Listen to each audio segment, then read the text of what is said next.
Esta conferencia comenzará a grabarse. Bien, pues vamos a dar comienzo a una nueva sesión de comentarios o estudio del libro de Urantia.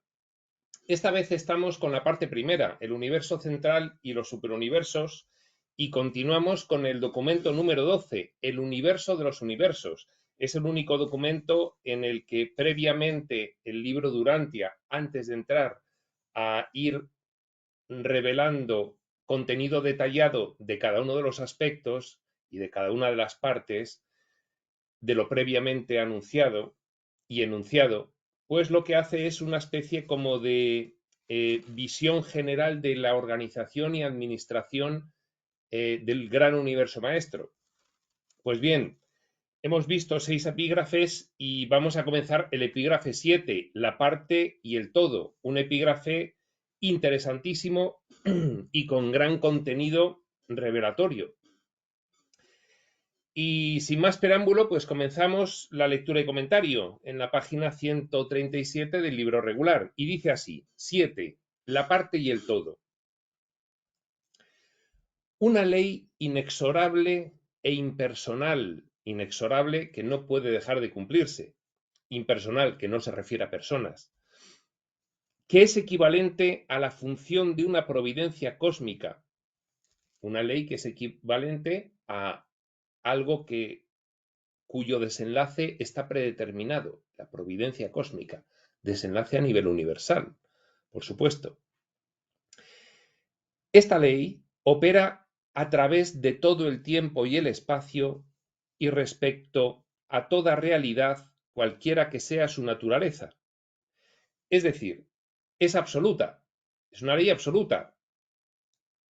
A nivel cósmico, a nivel universal, opera en todo el tiempo vertical, en todo el espacio horizontal y en toda realidad, en todo orden de realidad, podríamos decir, con lo cual es una ley absoluta. La misericordia caracteriza la actitud del amor de Dios por el individuo, de forma absoluta. Una ley absoluta es la actitud misericordiosa por parte de Dios hacia el individuo. La imparcialidad motiva la actitud de Dios. A su vez, es completa y absolutamente imparcial en lo individual. Por supuesto, el gran propósito divino es el favorecimiento de toda criatura, pero a nivel totalidad y a nivel individual, en la imparcialidad o en la igualdad completa.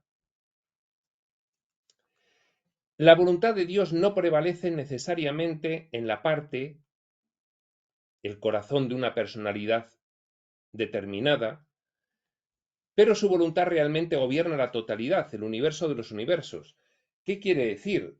Bueno, primero, la controvertida cuestión de la voluntad de Dios, que, bueno, pues a partir de diversas explicaciones de otros diversos textos, pues podemos decir que es precisamente pues lo que Dios quiere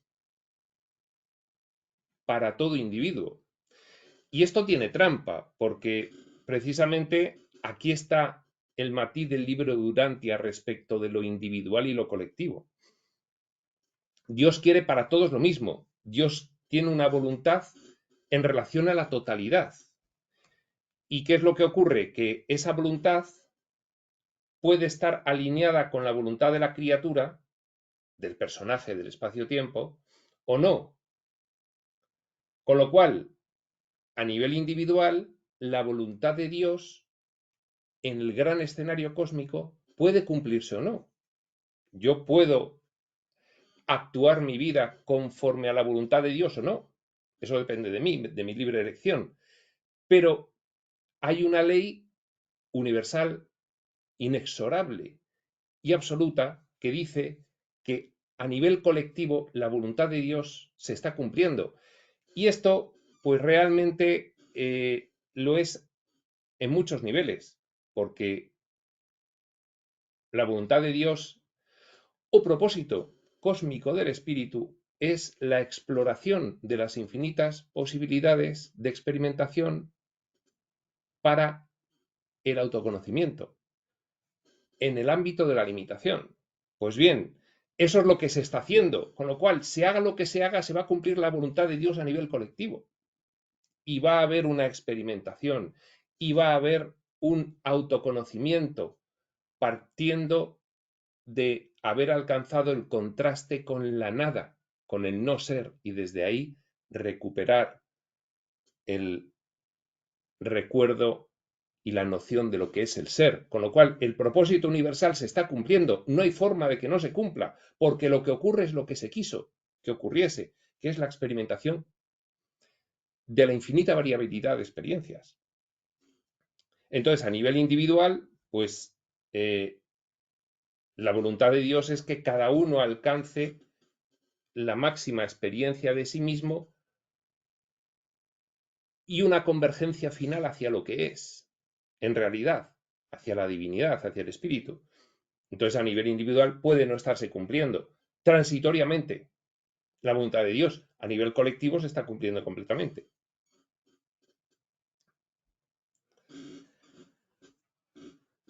En todas sus transacciones, con todos sus seres, es cierto que las leyes de Dios no son intrínsecamente arbitrarias.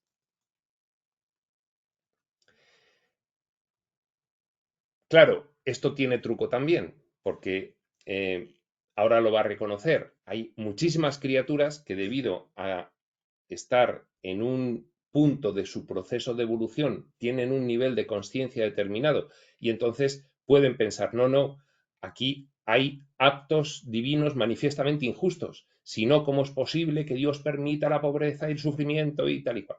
Bien, pues esto es lo que el libro de Urantia reconoce. Dice, para ti, con tu visión limitada y tu punto de vista finito, las acciones de Dios a menudo han de parecer arbitrarias y dictatoriales. Pero, repetimos la primera frase, pero en todas sus transacciones con todos sus seres es cierto que las leyes de Dios no son intrínsecamente arbitrarias. Pueden parecerlo a nivel individual, pero a nivel colectivo son perfectas, lo que nos va a venir a decir el libro Durante a continuación. Las leyes de Dios son meramente las costumbres de Dios, su modo de hacer repetidamente las cosas, y Él siempre hace todas las cosas bien. Bueno, los que tenemos un cierto avance en la información espiritual profunda, ya sabemos que cuando los textos espirituales se refieren a algo que está bien o que está mal, lo hacen para nuestro mejor entendimiento, ya que nosotros estamos viviendo una experiencia de dualidad, pero podría sustituirse aquí. Y Él siempre hace todas las cosas de la forma más apropiada, más que bien o mal, porque es un juicio muy subjetivo y particular. Observas que Dios hace la misma cosa del mismo modo, y repetidas veces, sencillamente porque es la mejor manera de hacer esa cosa particular en una circunstancia dada. Pero ya lo sabemos, la mejor manera universal, la mejor manera contemplando el absoluto del tiempo y del espacio, es decir, para toda criatura en todo momento, para el universo en general, esa es la mejor manera de actuar. No la mejor manera de actuar para una persona en concreto o para lo que le parecería a esa persona en concreto. Con lo cual, ni siquiera es que a ti te parezca que lo que Dios hace pueda estar mejor o peor. Es que además Dios no actúa sino en función del mejor beneficio para la totalidad, en todo momento. Porque al final Dios no puede dejar de pensar en términos de unidad, de esa única cosa primigenia y primordial que es.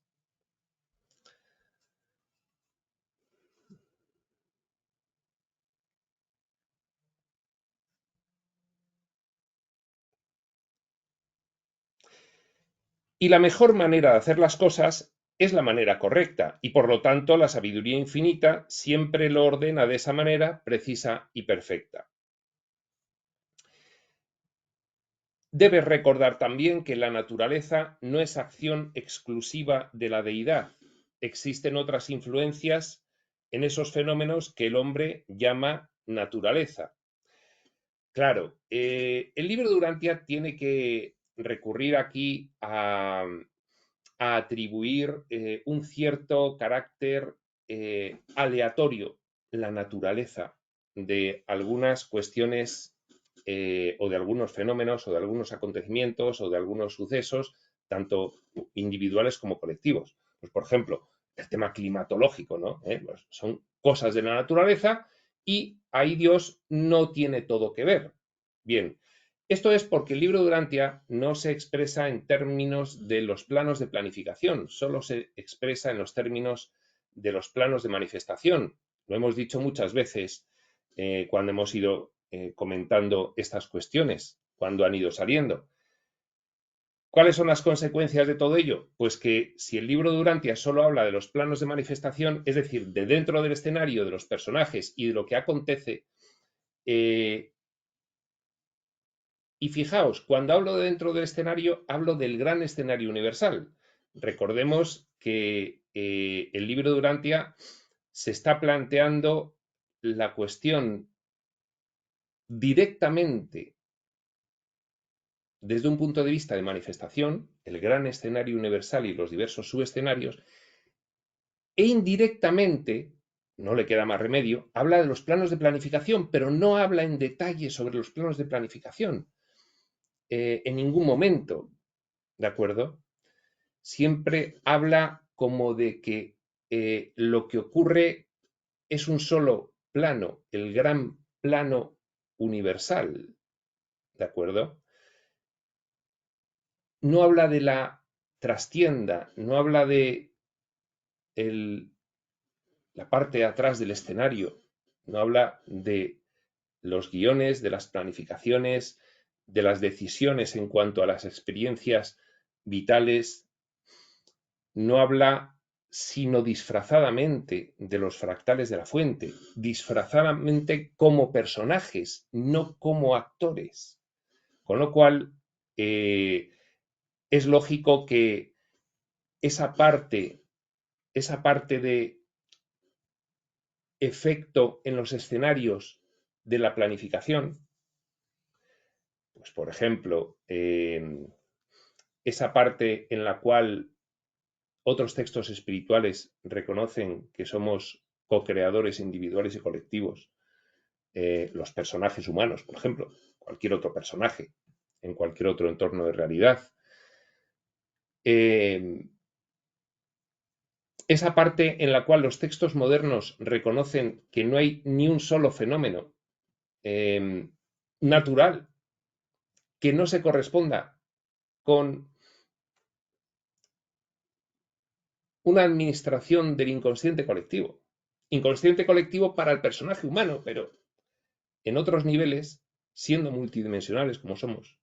Imaginaos el ejemplo que ponemos habitualmente de el árbol de conciencia. Lógicamente, desde un punto de vista profundo y de planificación, no habría fenómenos de la naturaleza aleatorios.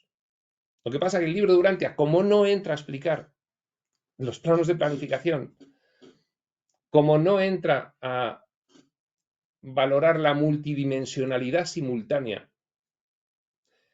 y el origen y procedencia de lo que es los personajes, de lo que son los personajes, pues entonces tiene que dejar un cierto margen para justificar que hay fenómenos que no tienen que ver directamente con la voluntad de Dios. Y aquí hay que hacer otra aclaración importante, porque claro, dices, bueno, sí, pero en fin, no somos todos Dios, claro. Es que el libro de Urantia, cuando habla de Dios Padre Universal, se está refiriendo simplemente a una de las fases, a uno de los niveles de Dios. Porque en realidad, en última instancia, solo hay Dios y hay muchísimas fases en las que Dios se autoexperimenta a sí mismo. Fases de planificación y fases de manifestación. Y no hay una sola brinda de hierba que no sea Dios, en última instancia. Con lo cual, el libro de Urantia, insisto, se mueve nada más que en los planos de manifestación, porque en las décadas 20-30 del siglo XX, para dar una información, la primera información que se da revelada con vocación generalista para todo aquel que desee consultarla. En fin, pues los reveladores entendieron y así establecieron el perímetro de la revelación, que no era oportuno hablar de lo que sí se nos habló en la información espiritual profunda posterior, los planos de planificación. Siguiente gran texto, que yo considero gran texto general espiritual profundo, que es el material de Set en general. Bueno, pues ahí ya nos habla perfectamente los planos de planificación, pero en el libro de Durantia, en ese momento aún no. Por eso esta frase está reflejando esta cuestión. Debes recordar también que la naturaleza no es acción exclusiva de la deidad. Existen otras influencias en esos fenómenos que el hombre llama naturaleza. Claro, aquí el libro de Durantia está diciendo, bueno, de influencia directa de la deidad, de las fases superiores de la deidad son unos fenómenos, y de las fases inferiores de la deidad, que podría decirse que es los niveles del árbol de conciencia más periféricos, ramas pequeñas, ramitas, palitos, las mismas hojitas. Somos creadores, somos planificadores y creadores de realidad. Y entonces, ¿esto a quién se lo cuenta el libro de Durantia? A un personaje que tiene la mente como una pirámide, solo un vértice arriba, pequeñito, consciente, la mentecita material de personaje, y todo el resto es inconsciente. Pero todo ese resto inconsciente es el que está determinando todo fenómeno natural, todo, sin excepción, en muy diferentes niveles. Claro, refiriéndose al personaje humano y con el personaje humano en un nivel promedio de conciencia como el que teníamos en las décadas 20-30 del siglo XX, no puede expresarse el libro Durantia de otra manera que como se expresa. Pero como tenemos información posterior, pues tenemos que ir matizando lo que el libro Durantia omite o la forma en la que se expresa a qué se debe. Además, esta explicación ha venido muy bien porque ha servido de preámbulo a lo que tenía que haber sido un preámbulo o unos antecedentes a este epígrafe. Bueno, se ha hecho pasado el segundo párrafo en vez del principio, pero era necesario hacerlo así. Sigue diciendo, tercer párrafo, es repugnante a la naturaleza divina tolerar cualquier tipo de deterioro o aun permitir en momento alguno la realización de un acto puramente personal de una manera inferior. Bien, la naturaleza divina, es decir, la deidad como personaje, recordemos, Padre Universal, Hijo Eterno, Espíritu Infinito, Isla Eterna y los tres absolutos, son manifestaciones, las primeras manifestaciones del yo soy primigenio en la exploración del espacio-tiempo. Son la primera representación de las fases originarias del espíritu, la primera representación dentro del espacio-tiempo de las fases originarias del espíritu, ya diferenciadas, ya preparadas para organizar esa gran exploración. ¿Esto qué significa? Pues que cuando el libro de Durantia habla aquí, es repugnante a la naturaleza divina de la deidad de estas manifestaciones, tolerar cualquier tipo de deterioro o permitir en momento alguno la realización de un acto puramente personal de una manera inferior. Claro, se está refiriendo a los niveles más elevados, esas manifestaciones. Es decir, los seres existenciales absolutos y eternos, pero ya como manifestaciones de otras fases más elevadas, que son el yo soy primigenio, ¿de acuerdo? Entonces, nunca realizarían un acto de parte, siempre realizarían un acto concerniente y afectante a la totalidad. Por eso este epígrafe se llama la parte y el todo. La deidad nunca actúa con respecto a la parte, sino con respecto al todo. Entonces, nunca se avendría la deidad, la naturaleza divina, las entidades que tienen esa naturaleza divina, entendemos aquí que son esas manifestaciones del yo soy primigenio, pero pueden ser aplicables a cualesquiera otras con suficiente actualidad espiritual como para poder considerarlas de naturaleza divina. El hombre, por ejemplo, pues tiene un 99% de naturaleza humana, el hombre como personaje, y un 1% de naturaleza divina. Como personaje, como actor, el hombre, pues al igual que cualquier otro personaje del espacio-tiempo, es 100% naturaleza divina. Como actor, como actor último, porque luego lo de los actores va como un catalejo que se va abriendo, ¿no? El fractal representa a un actor que luego ese representa a otros personajes, o sea, el fractal representa como actor a un personaje, que ese es actor de otros personajes, que esos son actores de otros personajes, y así llegamos al séptimo nivel físico-material. Pues bien, entendiéndolo así, siempre que haya un personaje o una manifestación de naturaleza divina completa, como el Padre, el Hijo y el Espíritu, naturaleza divina absoluta, nunca realizarían un acto de parte, siempre en la totalidad.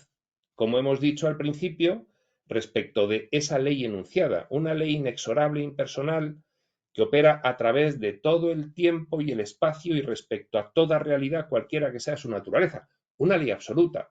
Pues se está refiriendo a lo mismo con esta frase. Debe aclararse, sin embargo, que si en la divinidad de cualquier situación, en lo extremo de cualquier circunstancia, en cualquier caso donde el curso de la sabiduría suprema pudiera indicar la demanda de una conducta diferente, si la demanda de perfección pudiera por cualquier razón dictar otro método de reacción, uno mejor, entonces, y allí mismo, el Dios omnipotente, omnisapiente funcionaría de esa manera mejor y más adecuada. Eso sería la expresión de una ley superior, no la revocación de una ley inferior. Esto yo creo que no tiene mucho sentido matizarlo, esto que acabamos de leer entero. Esto dice básicamente que si, dada una determinada circunstancia y una determinada actuación de la divinidad, de la deidad, de las entidades con naturaleza divina, para esa circunstancia, una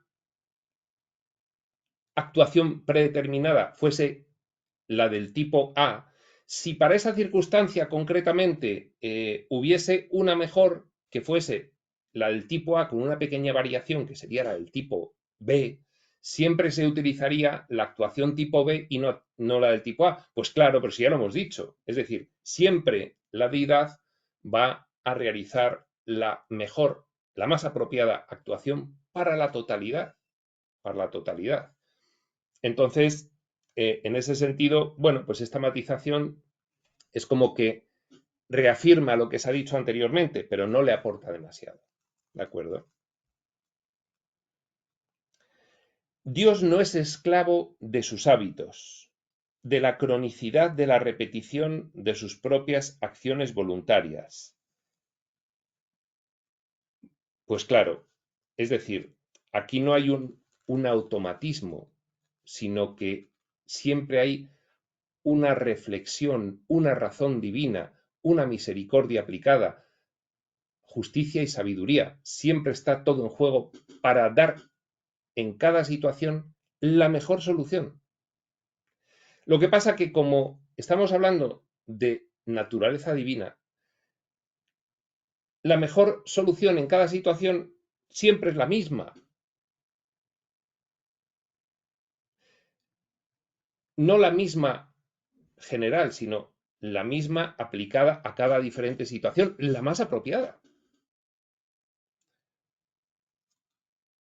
Por eso Dios no es esclavo de sus hábitos. No va a aplicar la forma más apropiada general a casos diferentes, sino va a aplicar la forma más apropiada general aplicada a cada caso, no al caso promedio, por ejemplo. y entonces los que quedan por debajo o por encima del promedio reciben una solución no tan ajustada como la solución promedio. No, no. Dios aplica cada solución a cada caso contando con todos los detalles diferenciales de cada una de esas situaciones. No hay conflicto entre las leyes del infinito. Todas ellas son perfecciones de naturaleza infalible, infinito con mayúscula refiriéndose a Dios. Todas ellas, esas leyes, son perfecciones de naturaleza infalible. Todas son actos incuestionables expresivos de decisiones sin defectos. Bueno, a un humano este estilo descriptivo le puede sonar como, en fin, cada vez que oigo hablar de Dios siempre es en los mismos términos, infinito, perfecto, absoluto, maravilloso. Claro, pero esto no obedece a una voluntariedad humana. No, no, yo quiero que Dios sea así. No, no, esto obedece a una comprensión que nos falta. Entonces nos intentan explicar algo que si tuviésemos la comprensión suficiente no haría falta ni siquiera verbalizarlo, porque para nosotros estaría integrado y sería completamente comprensible e indubitable. Dios es así, pero como no lo sabemos y estamos tan acostumbrados a la naturaleza humana, pues parece que al describirlo tienen que utilizar siempre todas estas palabras máximas y es como un soniquete constante, ¿no? Es un soniquete, ¿no? Pues es perfecto y absoluto, infinito, inmejorable, y misericordia, y justicia, y sabiduría, y no sé qué, no sé cuántos. Pero entended que se está intentando describir una naturaleza incomprensible para las personas a las que se les explica conforme a la naturaleza de estas personas. Incomprensible. Con lo cual, puede sonar a un soniquete, pero tenemos que entenderlo como que si tuviésemos la suficiente comprensión de lo que esto implica, no nos sonaría a soniquete, sino a única posibilidad de describir a una entidad como la que se describe, como Dios. No hay conflicto entre las leyes del infinito, todas ellas son perfecciones de naturaleza infalible, todas son actos incuestionables, se refiere a las leyes, perfecciones de naturaleza infalible, actos incuestionables expresivos de decisiones sin defectos. La ley es la reacción inmutable de una mente infinita, perfecta y divina. Bueno, de la frase anterior, cuando dice que todas estas leyes son actos incuestionables, expresivos de decisiones sin defectos, no es que no se puedan cuestionar, es que no admiten un cuestionamiento efectivo. No, pues voy a cuestionarme, vamos a ver, esto que ha sucedido, ¿no? O esta forma de administrarse el universo, tal como me la cuenta el libro Durantia, ¿no? O voy a cuestionar, pues, por ejemplo, el que haya escenarios tan extremos como el planeta Tierra. Lo voy a cuestionar porque no me parece justo. Bueno, pero es que tú no tienes la visión universal. Vamos a ver, tú tienes la visión de una persona que nace y que muere. Es el personaje humano hoy en día piensa que nace y que muere y que le ocurren todas las desgracias diferentes de las desgracias que le ocurren a otro, y a otro no le ocurren desgracias, este sí, porque a mí sí y a este no, y porque a mi hijo le pasa esto y los demás no. Y entonces, claro, esto es incomprensible para una mente tan limitada como la del personaje humano. En cuanto se empieza a recibir información espiritual y se empieza a ver cómo funcionan estas cosas y se empieza a ver que hay un árbol de conciencia, que las hojitas periféricas son los personajes últimos, pero que son el resultado de muchas decisiones de realizar experimentaciones en muy diferentes niveles, y que en cada uno de los niveles se ha planificado y consentido y marcado el ámbito de actuación del personaje inferior. Entonces uno se da cuenta de que en la totalidad hay una perfección de propósito, de desarrollo, de ejecución y de finalidad. Hay una perfección, pero no te puedes fijar en lo de la hojita, tienes que fijarte en el árbol entero, porque en lo de la hojita, como no ves más allá de la vida de la hojita, que tiene un diseño limitado para que parezca verosímil, pues te puedes creer que hay multitud de consentimientos divinos absolutamente injustos. De hecho, esa es la gran frase del ser humano. ¿Cómo es posible que Dios permita esto? Yo pensé que Dios no podría permitir tamaña injusticia, con lo cual dejo inmediatamente ahora mismo de creer en Dios. Sí, claro, es que esto está previsto que sea así.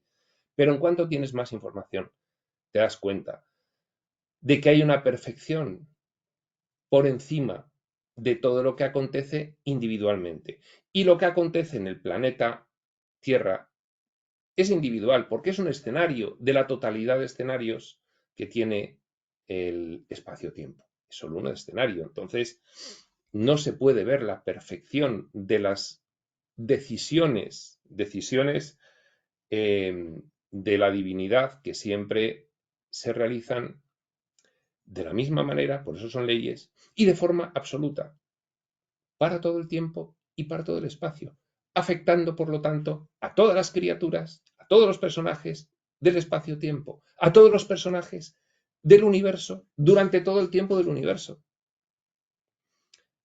para el mayor beneficio de todas ellas. Con lo cual, por ejemplo, pues aquí en la Tierra ocurren muchísimas injusticias, vale, pero es que eso ya nos han dicho posteriormente, concordando con lo que dice el libro Durantia 100 años antes. Ya nos dicen actualmente, mirad, es que lo que ocurre en la Tierra es que se decidió tener un escenario de experiencias extremas para experimentar una serie de cuestiones que no se iban a experimentar en otra parte y de gran importancia para el propósito general del espíritu en la exploración del universo. Con lo cual, todas esas cosas que os ocurren en el escenario Tierra no solo son consentidas por vosotros, sino planificadas. Y nadie está actuando a un personaje en el escenario Tierra sin un encadenamiento de decisiones previo y comprensión y consenso y consentimiento, incluso con deseo y entusiasmo de hacerlo, pero en otros niveles, que no son los del personaje humano, que tiene su entendimiento fuertemente limitado para que la experiencia parezca verosímil. Con lo cual, desde ese punto de vista, pues claro que estamos en esta cuestión que dice el libro Durantia, que nos explica una cosa es la parte y otra cosa es el todo. Son diferentes niveles de comprensión de lo que ocurre y no son equiparables. Y entonces, efectivamente, lo que puede parecer en un nivel, en otro es una cosa completamente diferente. Lo que aquí nos puede parecer malísimo, arriba no es que sea ni bueno ni malo, es que es lo más apropiado posible según el propósito originario de todo esto. Con lo cual, es una cuestión de información, de conocimiento, de comprensión, de ausencia de ignorancia y de reflexión a gran escala. Para eso viene esta información, para eso viene este epígrafe. Todos sus actos incuestionables, todos sus actos son incuestionables, los actos del infinito. Insisto, no es que no se deban cuestionar, no, porque dirían las iglesias, el que cuestione algo de Dios o de su representante aquí que hablas cátedra es un hereje y estás comulgado. Que no, que es que te pones a cuestionarlo y en cuanto tienes más información te das cuenta de que es incuestionable. Pero hay que tener más información. En fin, la ley es la reacción inmutable de una mente infinita, perfecta y divina. Las acciones de Dios son todas volitivas. No obstante, esta aparente uniformidad, que no es una máquina expendedora de decisiones, no, que cada una es la mejor para cada caso. ¿Y qué pasa? Pues que como es la mejor para cada caso, pues hay una similitud, porque siempre es lo mejor para cada caso. Entonces, dos casos parecidos, la solución es la misma, pero siempre universal para todo el espacio durante todo el tiempo. Es decir, considerando la totalidad. En Dios no hay variabilidad ni sombra de cambio. Esto es una cita, porque está entre comillas, es una cita de esos 1000 conceptos humanos que han utilizado los reveladores de Urantia para explicarnos algunas cuestiones que pueden ser explicadas por uno de esos conceptos humanos. En Dios no hay variabilidad ni sombra de cambio, en este sentido. No hay parcialidad, hay absolutez. Pero todo esto que puede decirse verdaderamente del Padre Universal no puede decirse con igual certeza de todas sus inteligencias subordinadas o de sus criaturas evolutivas. Claro, bien, a nivel deidades existenciales, Padre, Hijo, Espíritu. Perfección, absolutez, el todo. En cuanto los fractales de la fuente se ponen a experimentar en el descenso de los sucesivos niveles del espacio-tiempo, descenso marcado por limitación de la operativa de la mente, involución de la mentalidad y densificación de la energía, y van generando personajes cada vez más limitados. Todo esto no se va cumpliendo hasta que llegas a la máxima relatividad e imperfección, que es el ser humano. Y ya veis el mundo, qué caos es. En el mundo no hay ni una sola decisión individual o colectiva, casi no hay ni una sola decisión, o son minoritarias las decisiones individuales y colectivas completamente apropiadas. Y sin embargo, en la divinidad son la totalidad de las decisiones. Claro, por eso dice, pero todo esto que puede decirse verdaderamente del Padre Universal no puede decirse con igual certeza de todas sus inteligencias subordinadas o sus criaturas evolutivas. Inteligencias subordinadas, personajes descendentes. Criaturas evolutivas, personajes ascendentes.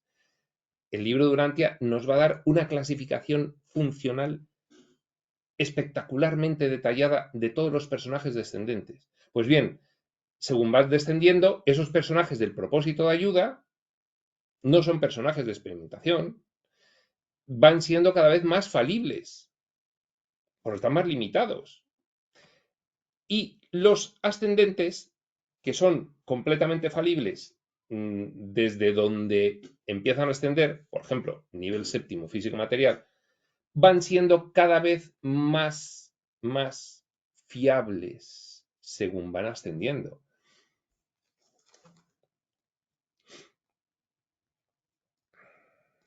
Porque Dios es inmutable, por tanto podéis vosotros confiar en todas las circunstancias ordinarias, que hará lo mismo, de la misma manera, idéntica y ordinaria.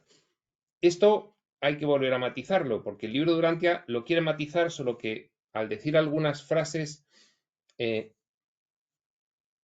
Dios hace, o Dios, ya hablando un poco en función de la información espiritual moderna, esa fase de Dios a la que se refiere el libro de Urantia, la máxima fase en la exploración espaciotemporal, Padre, Hijo y Espíritu, esa fase hace siempre lo más apropiado en cada situación. En ese sentido hace lo mismo, lo más apropiado. No es que haga lo mismo, porque cada situación es diferente. Es que siempre hace lo más apropiado en cada situación. Y en ese sentido hay que entender esta frase de que hace lo mismo, de manera idéntica, lo más apropiado, pero no exactamente lo mismo en cada situación, sino lo que cada situación demande, pero siempre lo más apropiado. Dios es la garantía de la estabilidad para todas las cosas y seres creados. Él es Dios, por lo tanto, no cambia. Bien, todo esto es ya redundancia. Toda esta inmutabilidad de conducta y uniformidad de acción, siempre lo más apropiado, no siempre lo mismo, es personal, consciente y altamente volitiva, porque el gran Dios no es el esclavo indefenso de su propia perfección e infinidad. Dios no es una fuerza ciega y automática, no es un poder sujeto a una ley esclavizante. Dios no es ni una ecuación matemática ni una fórmula química. Es una personalidad libre y primordial, es el Padre Universal, un ser sobrecargado de personalidad. El modelo de personalidad que es delegado en el Hijo Eterno. Por lo tanto, el Hijo Eterno es el absoluto de personalidad, por delegación del Padre. Y la fuente universal de toda personalidad de las criaturas.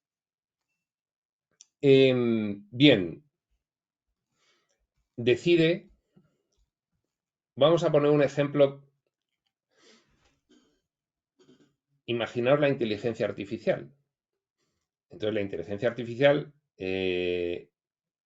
pues bien, claro, la inteligencia artificial que conocemos humana, pues es muy falible, pero bueno, intenta siempre darte la mejor solución a lo que le preguntas consultando todo lo que puede consultar, ¿no? Bueno, pues imaginaos eso multiplicado por infinito, en el sentido, pongo este ejemplo, de que no se da la mejor solución como hay como saliendo como en serie, las mejores soluciones en serie sin mirar lo que hay ahí, ¿no? Se mira con el máximo detalle cada situación desde la perspectiva universal y absoluta, desde la perspectiva del mayor beneficio para todos los involucrados durante todo el tiempo. Perspectiva de totalidad.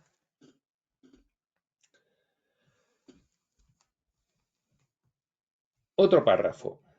La voluntad de Dios no prevalece uniformemente en el corazón del mortal material que busca a Dios. Vuelve a comentar una idea que ha comentado antes, con otras palabras.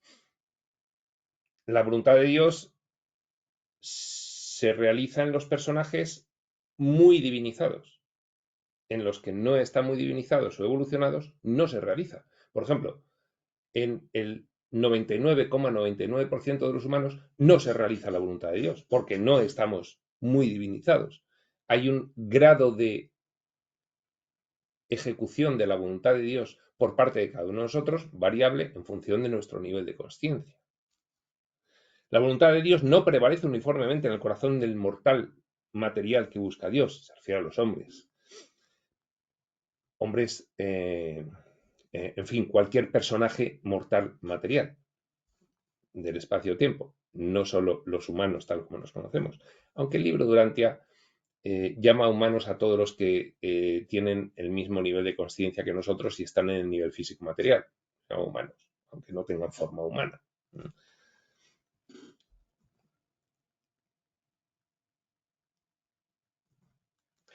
Esta frase es larga. La voluntad de Dios no prevalece uniformemente, repetimos, en el corazón del mortal material que busca a Dios. Vale.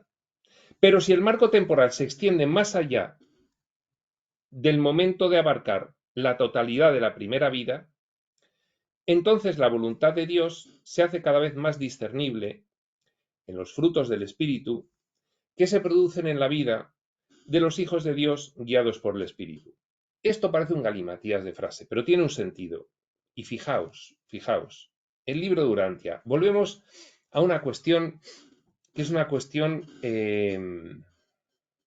muy controvertida, y es que el libro de Urantia niega expresamente la reencarnación. Y sin embargo, todo el resto de los textos espirituales profundos, posteriores, avala la reencarnación. Y esto no es ni más ni menos que por la sencilla razón que hemos dicho tantas veces que el libro de Urantia no habla de los planos de planificación, con lo cual el libro de Urantia cuenta la misma película de una manera muy, muy parcial a los intereses del libro de Urantia. Por supuesto, no son intereses de ocultación, son intereses de dar una información que pudiese ser lo mejor comprendida posible por los destinatarios sin que les estallase la cabeza en cuanto a cambios tan importantes en la forma de concebir las cosas de ese momento. ¿Qué es lo que ocurre? Vamos a volver a explicar esta cuestión de manera muy rápida. Un ciclo de reencarnaciones, muchas hojitas de una ramita de la cual salen muchas hojitas. Eso es un ciclo de reencarnaciones. Bien, cada hojita del ciclo de reencarnaciones es una vida. Y es una única vida del personaje. El personaje solo vive esa vida. Por ejemplo, si en un ciclo de reencarnaciones tú fuiste un soldado romano del siglo, en fin, en la guerra de Marco Antonio y Octavio, siglo I antes de Cristo, o después de Cristo, ahora mismo no me acuerdo. Bueno, tú eras un soldado allí luchando en Egipto. Pues bien, ese personaje, ese solo vive una vida. Y en ese sentido tiene razón el libro de Urantia. Solo hay una vida. Y luego ese personaje, en función del grado de consciencia que haya alcanzado en esa vida, pues va a el plano morontial, palabras del libro de Urantia, nosotros lo conocemos como el astral. Y esa conciencia pues ya va a su nivel respectivo en función del nivel de consciencia con el que se ha muerto. Uno de los 7 niveles, uno de los 7 cielos, una de las 7 instancias. Y ahí pues continúa ya su propia evolución. Bien, pero ese personaje en realidad es la ramita de la cual partían todas las hojitas del ciclo de reencarnaciones. Esa ramita tenía un propósito en un escenario, por ejemplo en el escenario Tierra. Quería explorar ese nivel de conciencia de la ramita, quería explorar muchas cosas. Y va estableciendo diferentes personajes en diferentes momentos, en diferentes puntos del espacio-tiempo del planeta Tierra, diferentes personajes. Entonces, desde la perspectiva de cada personaje, Libro Durante tiene razón, no hay reencarnación, hay una sola vida y luego esa conciencia pues va a donde va. ¿Qué nos dicen posteriormente? Que la conciencia antecesora de todos esos personajes, la conciencia de ramita, esa es la que recoge la experiencia de todos esos personajes y es ella un nivel superior de todos esos personajes. Y esos personajes van beneficiándose unos de la evolución de los otros.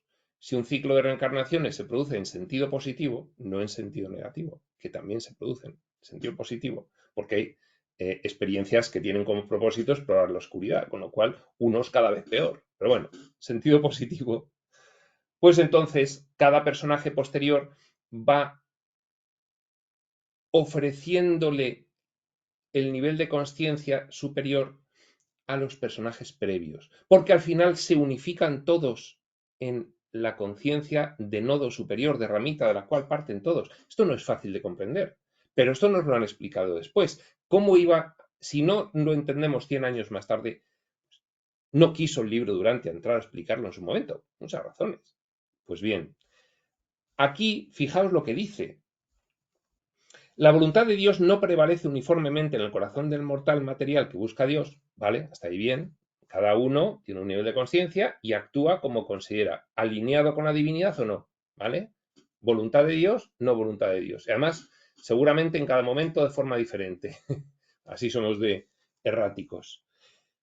Pero si el marco temporal se extiende más allá del momento de abarcar la totalidad de la primera vida, y se está refiriendo a que el personaje muere y pasa a los mundos de estancia, ya al plano morontial, y ahí continúa la evolución, ¿de acuerdo? Pero es que esto tiene un sentido adicional. Esto que dice el libro Urantia, que sirve a su forma de haber explicado las cosas con su marco concreto, esto sirve porque es aplicable al ciclo de reencarnaciones también esta frase, aunque el libro Urantia no se refiere al ciclo de reencarnaciones porque lo niega expresamente y se refiere a que esa conciencia de personaje del soldado romano en el año 30 a.C., luego muere y va al correspondiente mundo de estancia según el nivel de conciencia con el que se ha muerto, o se queda atrapado en el bajo astral como sobreviviente adormecido. Su libro de Urantia lo explica todo fenomenal, que es lo que suele ocurrir con los primeros personajes del ciclo, porque claro, el libro de Urantia, como no reconoce la reencarnación, no reconoce que hay una acumulación de evolución de unos personajes a otros, hay una acumulación de experiencias, es la cuestión kármica. Esto no lo reconoce el libro de Urantia, porque niega de plano ponerse en una perspectiva de planificación, se queda en la perspectiva pura de manifestación en el escenario, una vida en el escenario, solo hay una, por supuesto que sí. Pero fijaos, lo que dice aquí es aplicable a la información posterior también, al ciclo de reencarnaciones. Pero si el marco temporal se extiende más allá del momento de abarcar la totalidad de la primera vida,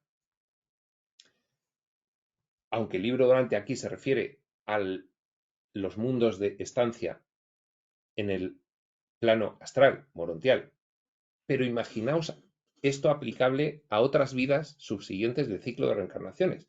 La ramita manda otras conciencias y hace otros personajes. Pero si el marco temporal se extiende más allá del momento de abarcar la totalidad de la primera vida, entonces la voluntad de Dios se hace cada vez más discernible en los frutos del Espíritu que se producen en la vida de los hijos de Dios guiados por el Espíritu, que se va acumulando la experiencia evolutiva. Lo mismo que cada uno de los personajes de las primeras vidas del ciclo,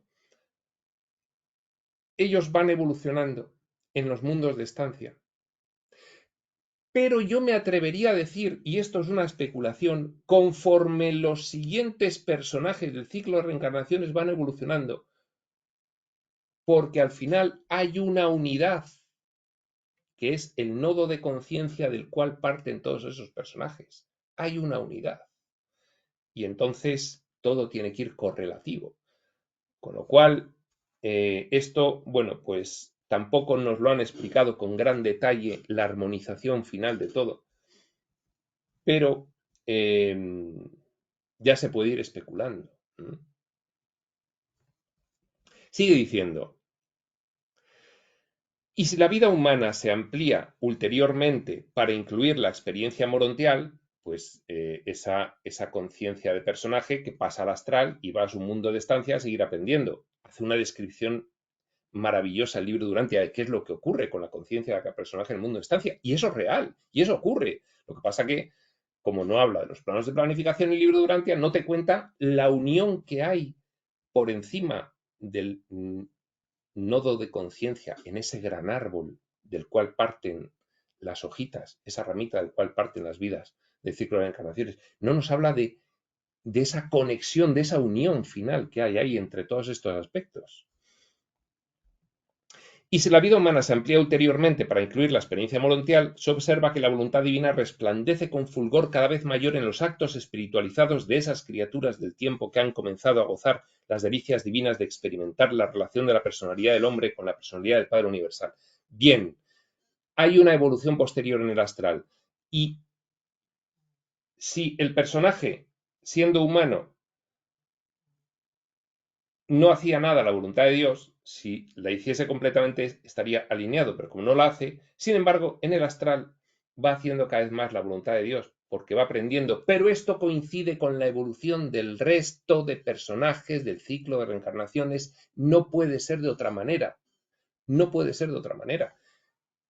Lo digo yo especulando, sí puede ser de otra manera, completamente diferente de lo que yo especulo, pero a mí me parece que no puede ser de otra manera, que hay una correlación entre la evolución de cada personaje del ciclo de reencarnaciones posteriormente con respecto a la evolución de los siguientes personajes del ciclo de reencarnaciones. Hay una correspondencia. Esto es maravilloso, esto es extraordinario, esto te lo imaginas y dices, me estalla la cabeza, pero qué maravilla. Bueno, pues claro, es que todo esto es diseño del espíritu. La paternidad de Dios y la fraternidad del hombre presentan una paradoja de la parte y el todo en el nivel de la personalidad. Paternidad de Dios de, en fin, raíz del árbol general de conciencia de todo el espacio-tiempo, y la fraternidad, pues el mismo árbol en el que se ve representado que todas las hojitas y toda la estructura leñosa del árbol, hojitas, plano de manifestación, estructura leñosa, plano de planificación. Todo es lo mismo. Todos los personajes son fractales del espíritu, actuando bien al Padre Universal, bien a la última brizna de hierba en el plano físico material. Y aquí se ve en un nivel la paternidad de Dios desde arriba y en otro la fraternidad del hombre, de los personajes desde abajo. La paternidad de Dios y la fraternidad del hombre presentan una paradoja de la parte y el todo en el nivel de la personalidad. Vamos a ver qué paradoja dice el libro de Durantia. Dios ama a cada individuo como hijo individual de la familia celeste. Dios ama a cada conciencia de personaje como si fuese su único hijo. ¿Cómo amas a tu único hijo? Pues, bueno, pues Nos hacemos una idea, ¿no? ¿Cómo amas a 9 hijos? O sea, a todos muchísimo también, pero bueno, ya te tienes que repartir entre 9. Entonces, para que lo entendamos, nos dice el libro de Urantia. Dios ama a cada conciencia, a cada personaje, a cada hombre, a cada persona, como si fuese su único hijo, ¿vale? Sin embargo, Dios ama así a todos los individuos, claro, a cada uno como si fuese su único hijo, a todos por igual. No tiene preferidos y la universalidad de su amor produce una relación de totalidad, la fraternidad universal. Pues bien, todo este párrafo, toda esta paradoja, toda esta frase, que el libro de Urantia se ve limitadísimo para explicar, porque no puede entrar en los planos de planificación, entonces te dice, te tienes que creer que Dios es así de bueno, es un padre maravilloso que ama por igual a cada uno de sus hijos. Y entonces luego, si profundizas en la información espiritual profunda revelada posterior y te das cuenta y empiezas a comprender cómo funcionan las cosas, dices, claro, ¿cómo no va a amar a cada uno de sus hijos por igual si es que es cada uno de sus hijos? Es él cada uno de sus hijos. Con lo cual, cada uno de sus hijos es lo mismo que él, etcétera, etcétera. Si son la misma cosa, para eso ya hay que entrar a hablar de los planos de planificación, porque aquí en el libro de Urantia te dice, no, y Dios deposita el ajustador del pensamiento, que es un fragmento de su mente en cada criatura. Bueno, ¿las criaturas de dónde salen? ¿Han salido solas? No, vienen los portadores de vida y las cultivan a las criaturas. Bueno, sí, bien, perfecto, pero ¿de dónde viene todo? Cuando un portador de vida cultiva la criatura, ahí nace ab initio, no es un descendente. La criatura experimental nace abajo, no es un descendente. Libro de Urantia. Claro, es que no te quiero hablar de los planos de planificación. Entonces, descendente solo te hablo de los personajes del propósito de ayuda. No te hablo de los personajes del propósito de experimentación descendentes porque te tendría que hablar del árbol de conciencia y de los planos de planificación. Con lo cual, sí, pues te digo que los portadores de vida llegan y plantan la vida. ¿Cuál es la realidad? Que hay un descenso. Un descenso. Y algunos fractales implementan personajes de experimentación, es decir, todos los fractales implementan algunos personajes de experimentación, por ejemplo, el humano, y otros personajes de ayuda, pues por ejemplo, pues los arcángeles, o los hijos Melquisedec, o vaya usted a saber. Pero como el libro de Urantia no entra ahí, pues entonces tiene que recurrir a esta cuestión de Dios es tan bueno que ama a todos sus hijos por igual, aunque unos sean muy cafres y otros no. Pues bien, es que la explicación profunda es que Dios es todos esos. No es que ame a algunos o no, o a todos por igual, no, es que es Él todos, todos. Entonces no hay otra posibilidad, no hay otra posibilidad. Bien. El amor del Padre, sigue diciendo, individualiza absolutamente cada personalidad, como un hijo único del Padre Universal. Está redundando en esta idea anterior. Un hijo sin duplicado en el infinito, claro que sí. Una criatura volitiva irreemplazable en toda la eternidad. Por supuesto, Dios no hace repeticiones.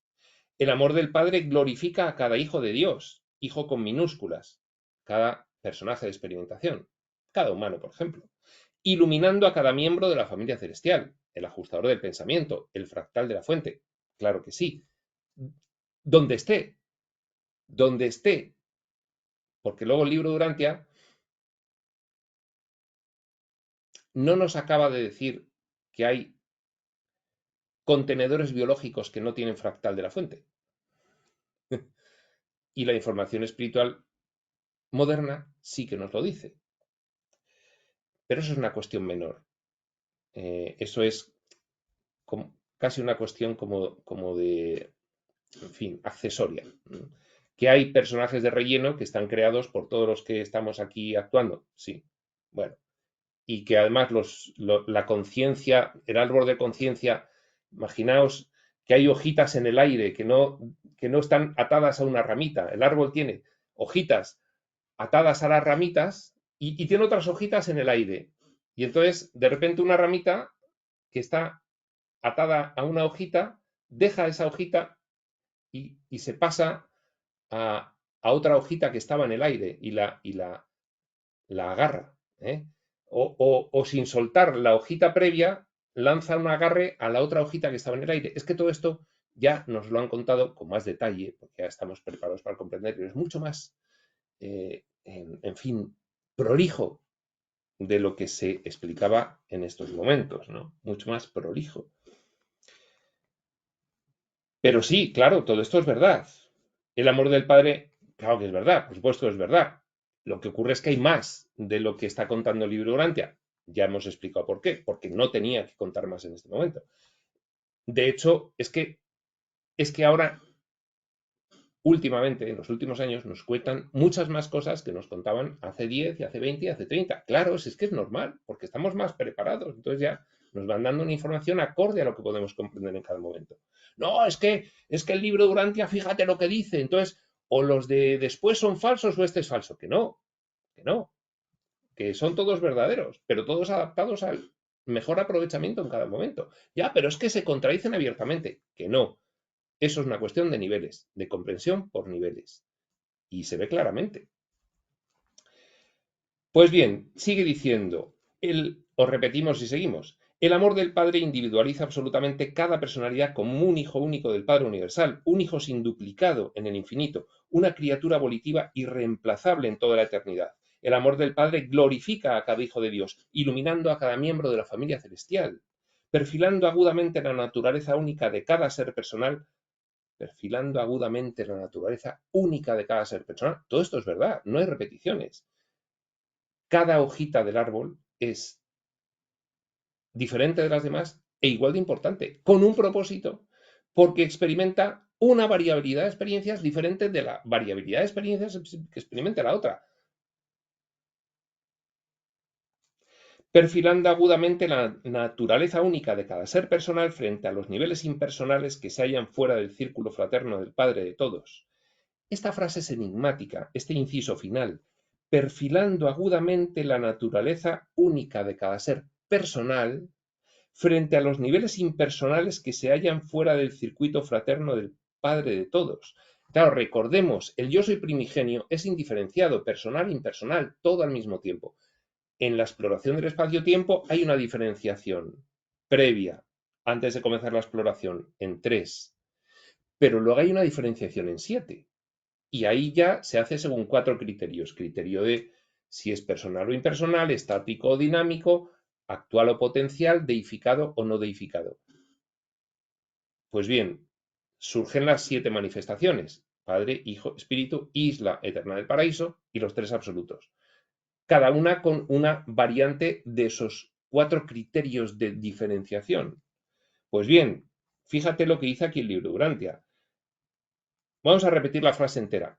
El amor del Padre glorifica a cada hijo de Dios, iluminando a cada miembro de la familia celestial, perfilando agudamente la naturaleza única de cada ser personal frente a los niveles impersonales que se hallan fuera del circuito fraterno del Padre de todos. ¿Por qué nos habla aquí de lo impersonal? Porque también es Dios lo impersonal. Porque también es Dios lo impersonal. Y esto tiene un correlato perfecto por la ley de correspondencia aquí en el planeta.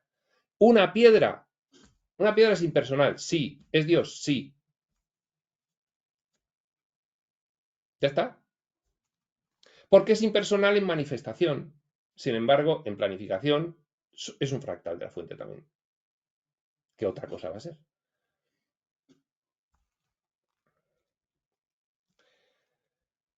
El amor de Dios retrata vivamente el valor trascendente de cada criatura volitiva. Valor trascendente, valor único de cada criatura volitiva.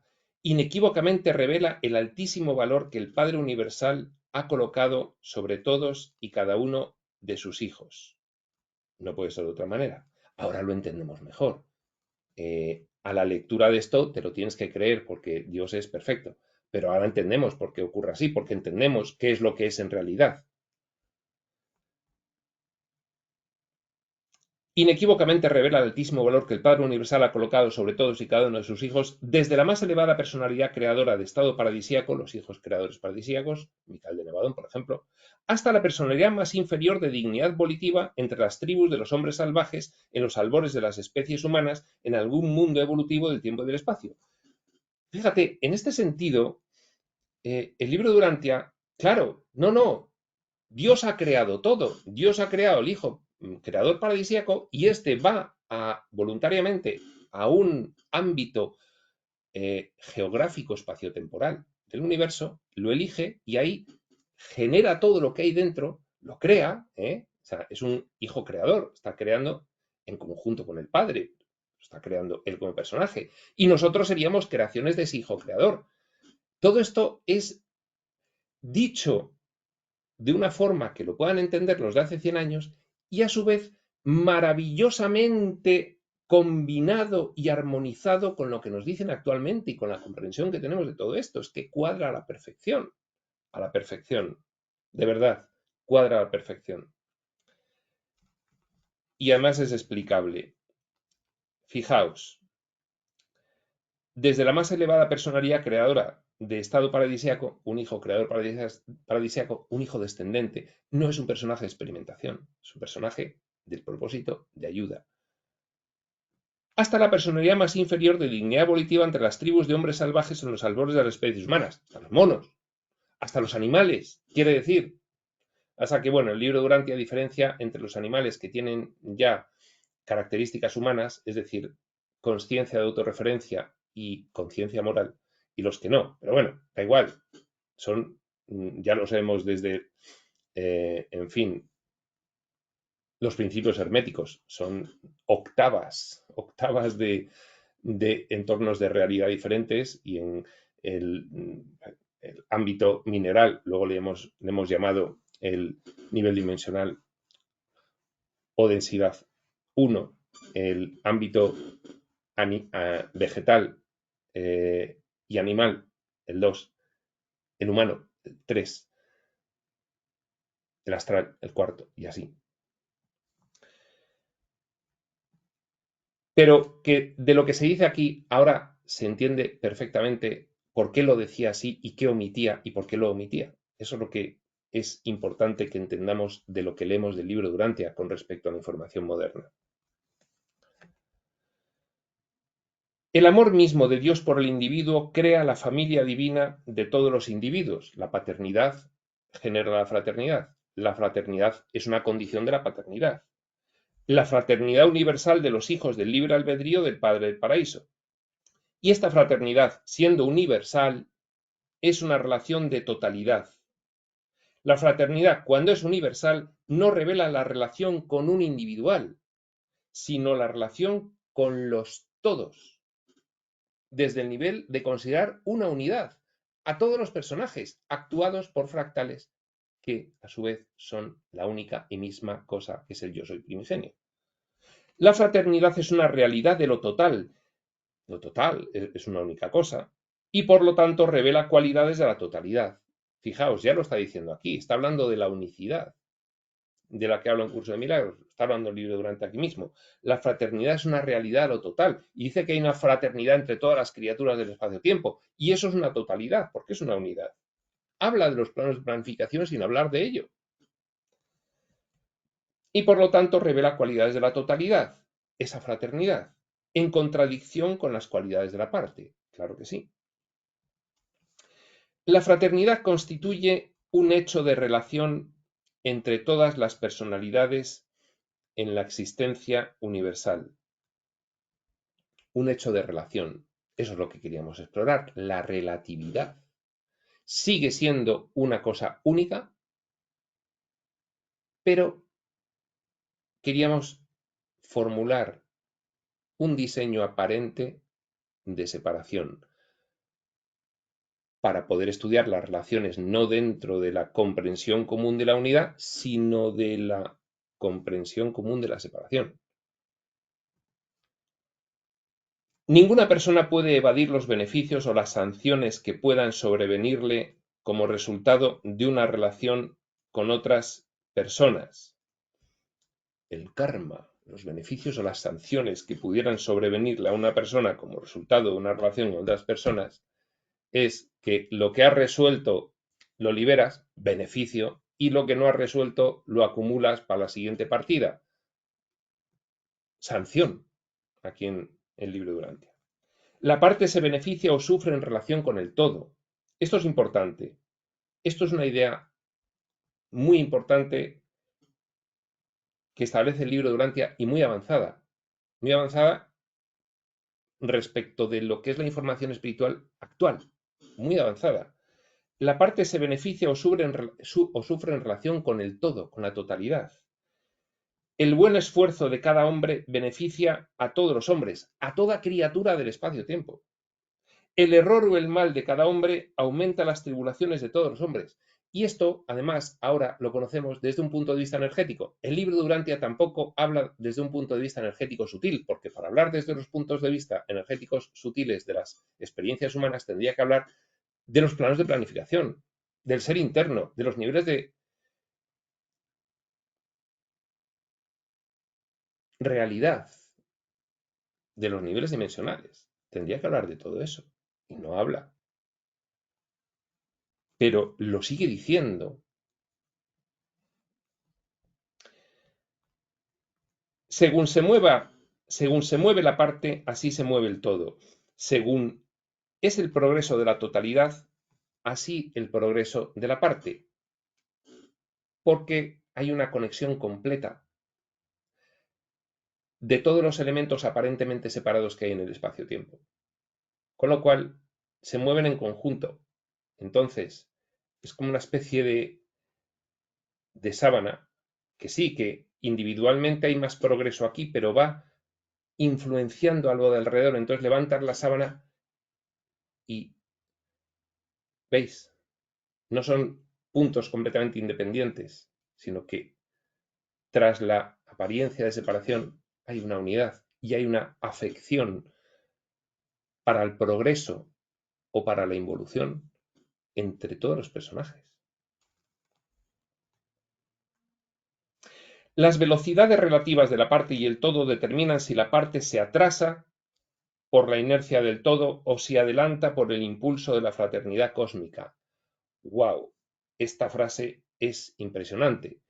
Y es que dentro de la sábana y dentro de la afectación que tiene, sin embargo, tú puedes avanzar más que la media o menos que la media. Más que la media, un punto elevado de la sábana. Menos que la media, un peso que hay en la sábana como de una piedra que le hace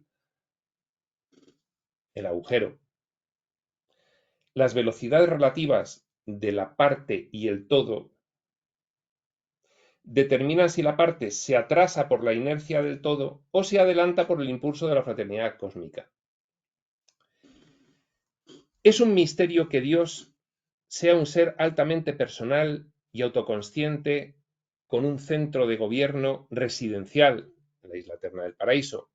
Ya hemos explicado en qué manera puede entenderse esta expresión de que si Dios es todo y está en todo, que eso lo reconoce el libro de Urantia, diga que tiene un centro de gobierno residencial. Muy sencillo, tiene el enfoque de su atención geográficamente establecido en el punto inmóvil, único punto inmóvil y centro completo del espacio-tiempo. Ya en manifestación, ya en escenario.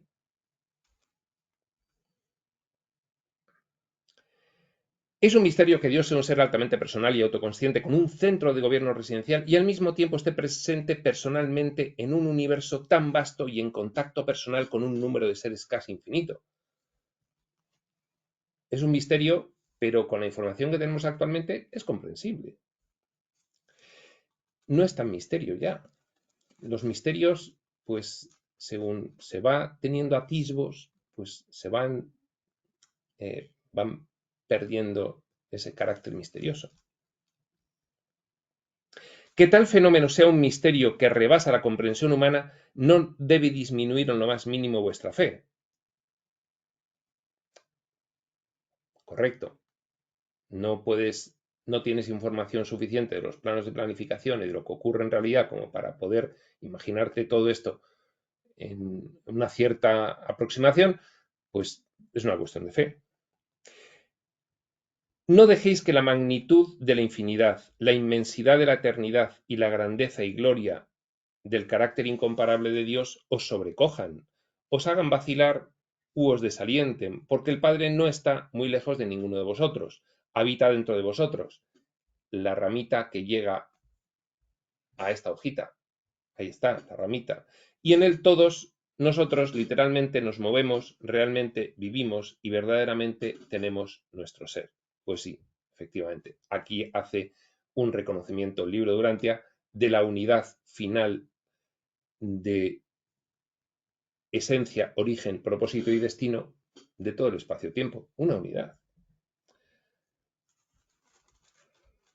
Aunque el Padre del Paraíso funciona a través de sus creadores divinos, por ejemplo, los hijos creadores paradisíacos, o los ancianos de los días, o los espíritus rectores,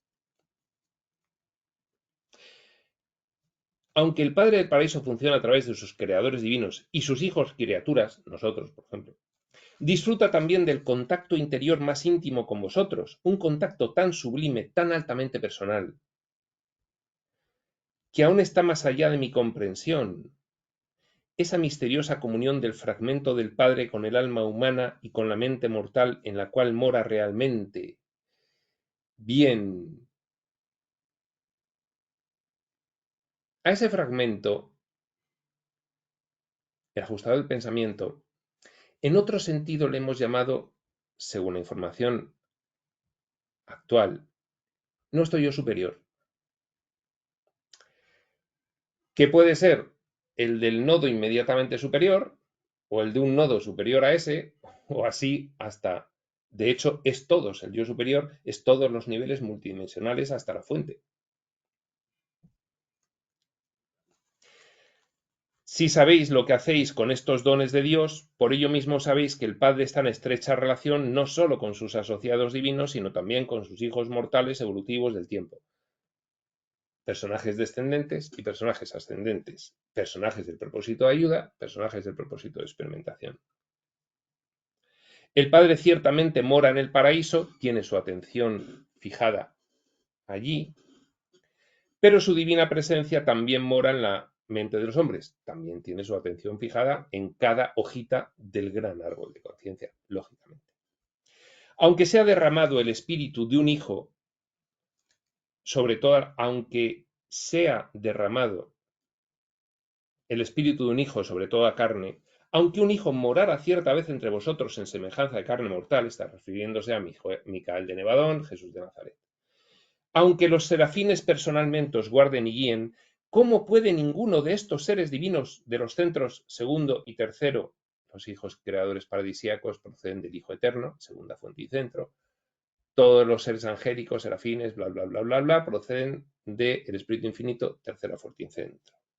¿Cómo puede ninguno de estos seres divinos de los centros segundo y tercero esperar jamás acercarse tanto a vosotros o comprenderos tan plenamente como el Padre, quien ha dado una parte de sí mismo para que esté en vosotros, para que sea vuestro ser verdadero, divino e incluso eterno? Pues bien, el Padre, del Padre sale el Hijo, del Padre y el Hijo salen el Espíritu, del Hijo salen personajes, del Espíritu salen personajes, no nos habla de los planos de planificación, con lo cual no nos dice que hay un árbol de conciencia, pero bueno, llegamos hasta aquí finalmente como hojitas de séptimo nivel de la ramita, no hojita de la rama gorda ni de la mediana, hojita de la ramita, aquí estamos los humanos, y entonces aquí tenemos que tenemos un ser interno. Y ese ser interno tiene muchas manifestaciones. ¿Qué manifestaciones tiene? Pues las de la división inicial del Padre, del Hijo y del Espíritu. Y aquí estamos. Y hay otros personajes, además, que se manifiestan dentro del escenario con el propósito de ayudarnos y de crearnos incluso. Que tiene razón también, que del Hijo Creador paradisíaco venimos todos los de este universo local, pues eso también se entiende en la espiritualidad moderna, porque es el nodo de rama gorda a rama mediana, imaginaos, o de rama mediana a rama pequeña, no, de rama gorda a mediana, porque tiene que estar un poquito más arriba, luego ya rama mediana, pequeña, ramita, palito, en fin, y hojita. Sí, sí, claro que sí. Claro que venimos todos del Hijo Creador paradisíaco, sí, sí. Y claro que luego hay otras hojitas a nivel rama pequeña que ayudan a las hojitas de final de la ramita, es decir, hojitas de sexto nivel dimensional que ayudan a las hojitas de séptimo nivel dimensional. Claro que sí, cuadra perfectamente. En realidad el árbol de conciencia puede asimilarse perfectamente a toda esta estructura de personajes que relata el libro de Urantia, aunque no nos hable de la estructura leñosa y solo nos hable de las hojitas de cada nivel, el libro de Urantia, pero puede perfectamente comprenderse. Bueno, pues bien, ha sido un epígrafe largo, ha quedado una sesión muy larga, pero no podíamos dejarla a medias. Esta 7, la parte y el todo. En nuestra siguiente sesión pasaremos a la penúltimo epígrafe de este documento. El 8, la materia, la mente y el espíritu. Imaginaos el interés que tiene este epígrafe, de lo que habla. Y el último será el 9, las realidades personales, y ya acabaríamos el documento dentro de un par de sesiones. Y luego empezaríamos el documento 13, las esferas sagradas del paraíso. Ya empezamos a entrar en organización y administración. Bueno, todavía son diferentes escenarios ahí que son los más elevados, que tenemos que conocerlos también, porque son escenarios que están ahí. Pero bueno, el 8, la materia, la mente y el espíritu, la veremos en otro momento. Este otro momento, por supuesto, será cuando tenga que ser, y hasta entonces, prospecto.